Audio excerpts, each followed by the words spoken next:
She died by suicide in April, but she's still telling her story in an explosive new memoir. Virginia Giuffre is one of the most prominent and vocal accusers of sex trafficker Jeffrey Epstein, and we are learning a lot more about him today with the posthumous... Today is set to heap fresh scrutiny on convicted sex offender Jeffrey Epstein and Britain's Prince Andrew. Nobody's Girl is a posthumous memoir from Virginia Giuffre. She quickly was told that she was going to meet a prince.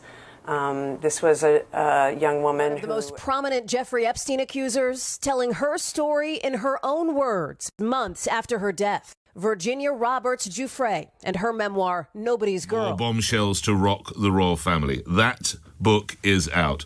Amy Wallace co-authored Virginia Giuffre's posthumous memoir, Nobody's Girl. Continuously being gaslit by the UK government, the UK Metropolitan Police, the US government here. Her mind took a very large toll. Virginia did first speak to the Metropolitan Police. Is back on the front pages again this morning, following fresh allegations after the release of Virginia Giuffre's memoir today.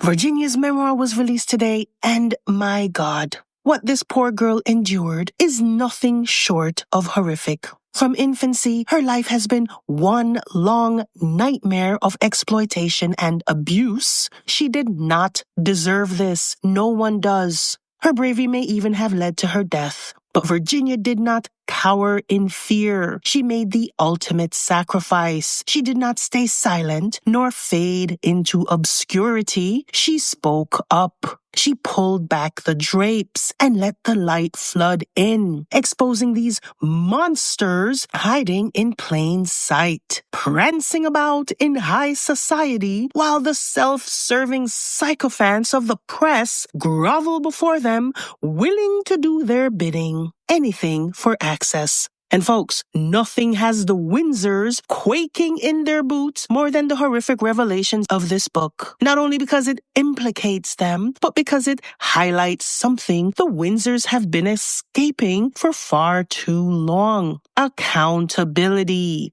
Virginia's book terrifies the ruling elite because it contains details from the Epstein files that the Trump Justice Department refuses to release. But folks, the time of reckoning has arrived. In Andrew Lownie's book, The Rise and Fall of the House of York, Lownie describes how Andrew's relationship with Epstein went back much farther and was far more consequential than the public realizes. Andrew was most likely being blackmailed by Epstein in order to secure royal access. And it didn't stop at Virginia. Reports are now trickling in of even more of Andrew's depravity. One report from the Daily Mail claims that Epstein introduced another girl to Andrew who was also abused by him for years. In an excerpt from Virginia's book, she recounts how she was forced to participate in an orgy with Andrew while she was pregnant, and that shortly afterwards she ended up miscarrying.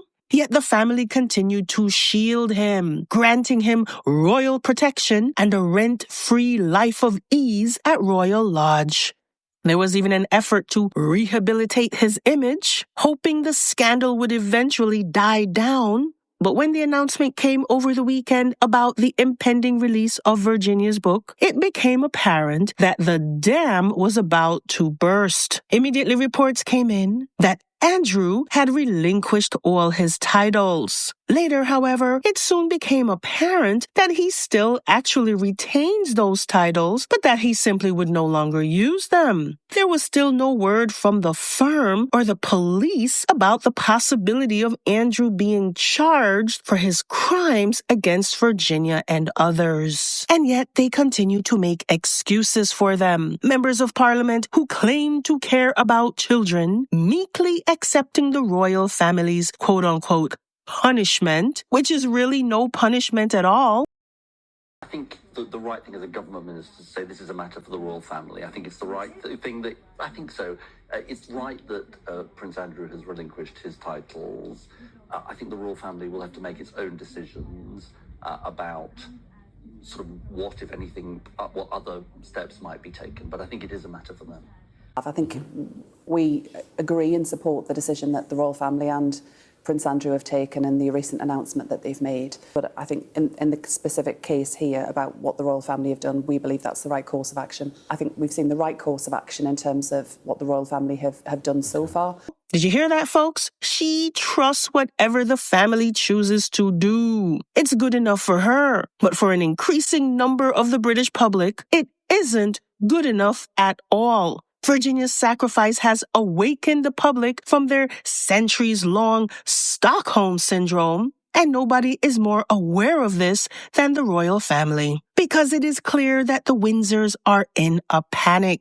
Social platforms are now being flooded with what is clearly bot activity favorable to the Windsors. Make no mistake, they are in a panic mode.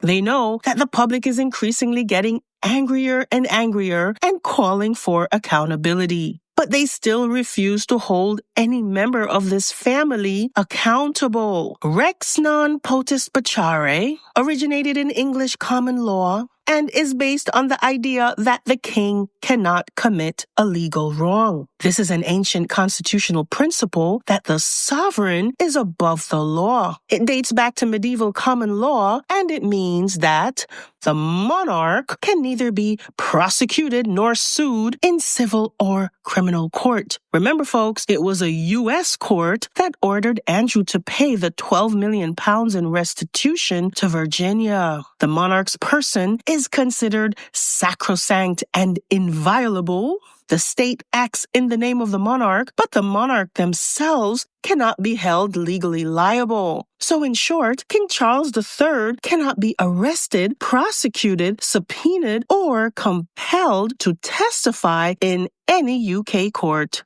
Police cannot enter any royal residences like Buckingham Palace, Windsor Castle, Balmoral, or Forest Lodge without the monarch's permission. Search warrants do not apply without royal consent. So even if a crime were alleged to have taken place within palace grounds, the Metropolitan Police must request permission to enter or investigate. This privilege is absolute and personal, though in theory it applies only to the reigning monarch. But the royal family's proximity to the monarch and the machinery of the state gives them a kind of soft immunity, a protective bubble of privilege that often functions like legal immunity without actually being written into law. In other words, the king protects everyone who stays in the family. It explains why the minute Diana and Harry left, they were stripped of security and essentially thrown to the wolves.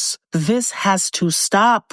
When the most depraved individuals in society can get away with the most unspeakable acts, then what kind of a society is this? A society of groveling sycophants who continue to empower criminals. They are the worst of the worst because Andrew has given up nothing. He still lives in his palace rent-free. He still has his dumb titles. And by the way, who cares? Who the fuck cares about these titles? Only people who have nothing else to offer in this world. They cling to titles because they know they can't do anything without them. They can't make their own money. Folks, I wonder if you realize how broke these people are. You think that because they are members of the Windsor clan, that they're living some gilded, privileged life, that they're wealthy. They're not. They are broke. And the monarch and the heir wants to keep it that way so that they can control them. The only ones who have any money are the monarch and the heir, and they didn't do diddly squat to earn any of it. Back in 1993, Elizabeth got Parliament to change the rules on taxation so that in order to avoid paying inheritance tax, she would pass on her substantial portfolio directly to the heir. So only the monarch and the direct heir get to play with all the money from the duchies and the sovereign grant. They get to do anything they like, and they don't have to tell you what they are doing with the money, because it is plainly apparent where William has been spending his money. On hordes of bot armies fluffing up him and Kate. William would like to have us all believe that he was against Andrew the whole time. Oh yes, he's the hero that forced him to relinquish his titles, you know. Charles was simply too weak to do anything. Folks, don't be fooled by this snake. He and Kate were more than happy to drive Andrew to church, more than happy to have him as a neighbor. And here is William, just last month, sharing a chuckle with Andrew. Folks, did you see this Substack that came out from the royalist Tom Sykes? It is completely unhinged. Anyway, I'm not going to cover that here. I will be making a separate video about that, so stay tuned. It's about time all the people who were complicit in these crimes be held accountable. These press whores, peddlers of lies, and vicious bile, it's time they are all exposed. The whole lot of them, including the members of the firm who commissioned them to spread these lies. Here is Camilla having a chuckle with Andrew. This, mind you, happened after Virginia's accusations and subsequent settlement. She was one of the ghouls writing stories about Virginia being a teenage prostitute, and that therefore she wasn't to be believed. This vile, soulless creature is so eager to insinuate herself into this family that she would probably sell her own children for the right amount. Then there's that other demon now serving a 20-year sentence for her role in this horror show, Ghislaine or Ghislaine or whatever the fuck her name is. Please don't correct me, because I really don't care about this scumbag or the proper pronunciation of her name. She called them trash. She said all the girls were nothing, that they were trash. And for those of you Trump fans listening, Trump is about to commute her sentence. They already transferred her to a nicer, gentler prison nicknamed Camp Cupcake, where she gets to do yoga and be surrounded by nature. Demons from the pits of hell, all of them. And why are the Windsors always involved with these kinds of people? Can someone explain that to me? Charles was all over Jimmy Savile like a cheap scarf. The man was always at Windsor Castle. He practically had free reign of the place. For years, Mountbatten was allowed to molest hundreds and hundreds of boys. This was the mentor of Charles, Andrew, and poor Edward. And it wouldn't surprise me one bit, not one bit, if one of them were victims of Mountbatten. They continue to show that they are aligned with the darkest forces of evil, vile monsters from the pits of hell. But somehow, Harry is the problem. You see, they hate Harry because he represents the only good thing this rotten family has produced in a long time. That's why Diana had to go. She was too good for them. She showed them up for the useless good-for-nothings that they are. Folks, do you realize that apart from Harry, not a single one of them is able to make their own money? Not one. They can't do shit without their titles and the privileges those titles afford them. Royal police protection, evasion of the law, no accountability. Andrew still denies any wrongdoing. Even after the firm had to pay Virginia, they still insist that he did nothing wrong. So if he did nothing wrong, then why did you have to pay her then? Why are you relinquishing the use of your titles? Not that they mean anything. Andrew is the perfect example of the ne'er-do-well Nepo baby. Too bad for him, his brother got all the money, and he was never intelligent enough to make his own. His entire life is a chronicle of his association with scammers, mobsters, arms dealers, and pedophiles. Birds of a feather. His wife is no different. She was caught begging Epstein to forgive her for denouncing him. Oh, please don't be mad at me, Jeffrey. I just had to say all those awful things. I didn't really mean it. Please don't stop giving me money. Pathetic. What an absolutely sorry, pathetic bunch of people they are. And as for Beatrice and Eugenie, for God's sakes, if they had any real integrity, they would have cut themselves off from this poisonous family and their parents a long time ago. But they too are afraid of being broke. Folks, look, Sarah Ferguson, Duchess of York, for all you pathetic people who care about titles, this woman took her 2 teenage daughters along with her to go and meet Uncle Jeffrey, who was being released from jail. And by the way, that's a whole other story because he barely got a slap on the wrist. But there she was, with her children, actually going to meet a notorious pedophile. And by then, it was well known what he was. So how much longer will the British public simply sit back and accept this? You want to know why Britain is falling?